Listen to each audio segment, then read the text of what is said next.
It was, 9 years ago when I moved to Amsterdam. I just finished my university course and I wasn't ready to, I did social therapy, basically social work.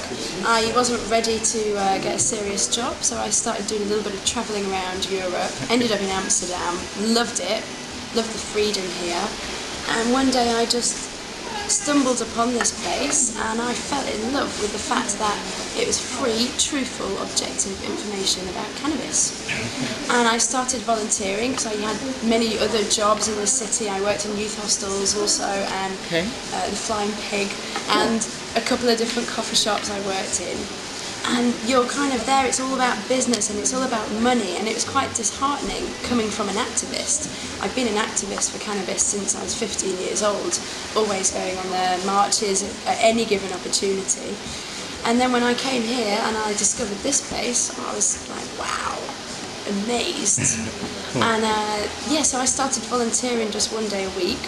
A couple of years later there was a few problems and they desperately needed someone to step up and organise and start running the place. So I kind of offered my services, if you like, and here I am, many years later, and still love it. It's great. So there you go.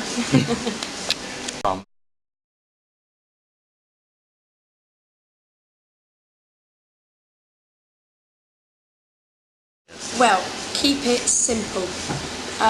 Back to basics is what it's all about, and here we try and keep things as simple as possible.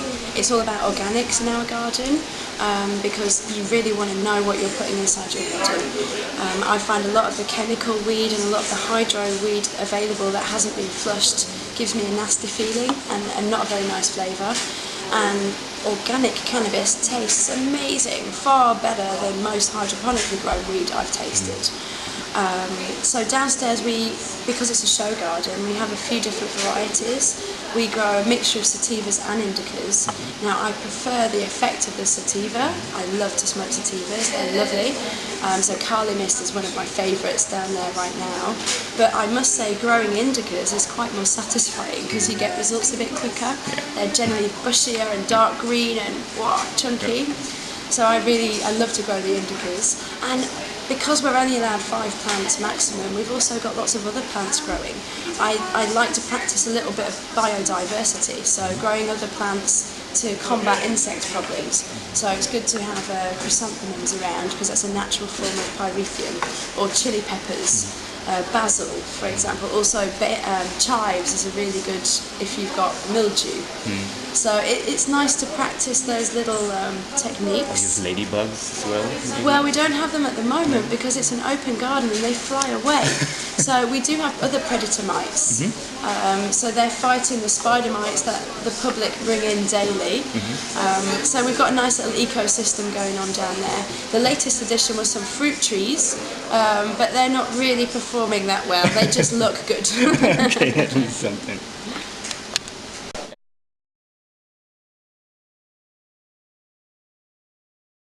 Well, I must say the garden is the least actually. Upstairs it's all about hemp and free information. So in the upstairs area, this is my main focus, is teach the world how hemp can heal our planet. Because right now we're destroying it at such a rapid rate that we've got to do something quick.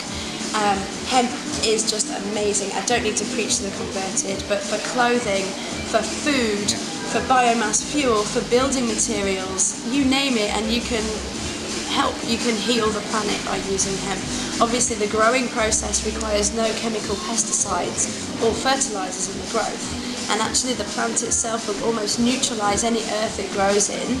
So especially when you compare it to a crop like cotton, which destroys our planet, about 15% of the world's chemical industry is used from cotton plantation up to the refinery units, and when you compare that with hemp, it requires virtually none. It's like, come on people, what are we doing? So that you would be so surprised that most people haven't got a clue about the uses of industrial hemp. Even a lot of the Dutch people, you'd imagine, would be well educated, because if it wasn't for hemp, Holland wouldn't be here.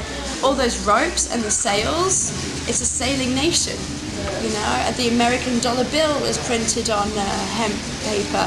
The Declaration of Independence, for example, is on hemp paper. Yeah, Henry Ford made one of his first cars out of hemp. A really wonderful thing right now is that Lotus, the sports car manufacturer, they've made an eco Lotus Elise, and it's got solar panels in the roof. It's made predominantly out of hemp. The bucket seats are made out of hemp. It runs on biomass diesel. Amazing. So it's all about letting people realise and understand that hemp can be a part of everyday life, and you can't get high from it, so people should not have the prejudice. A lot of people think, oh, because it's got the same shaped leaf, that, oh, if I touch this hemp piece of paper, I'm going to get stoned. Come on, people.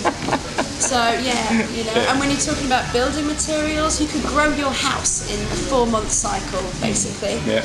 So up here we inform about industrial hemp. Also, we like to give a lot of information about a lot of suffering that's going on worldwide. There's a lot of people in jail for this beautiful plant. For example, more people in jail in America for cannabis than the whole of the European prison population put together. That's just sick and wrong.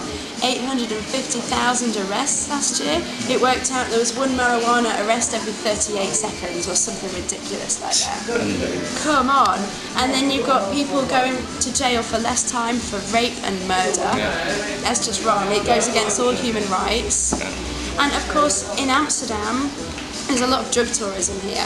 So one of the focuses up here in the info centre is safety.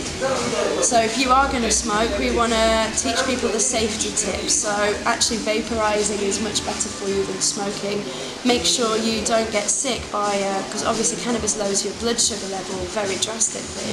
So make sure you have a good meal, drink fruit juice. It obviously messes with your heart rate and your blood pressure, so if people are affected by this, we like to give them good, decent advice. Also, space cakes. A lot of people don't realise that space cake can take 2 hours to work. So they'll eat one slice, 10 minutes, I don't feel anything, give me more. And they end up calling the hospital because they don't know what's happening to them. So it's all about safety. Okay.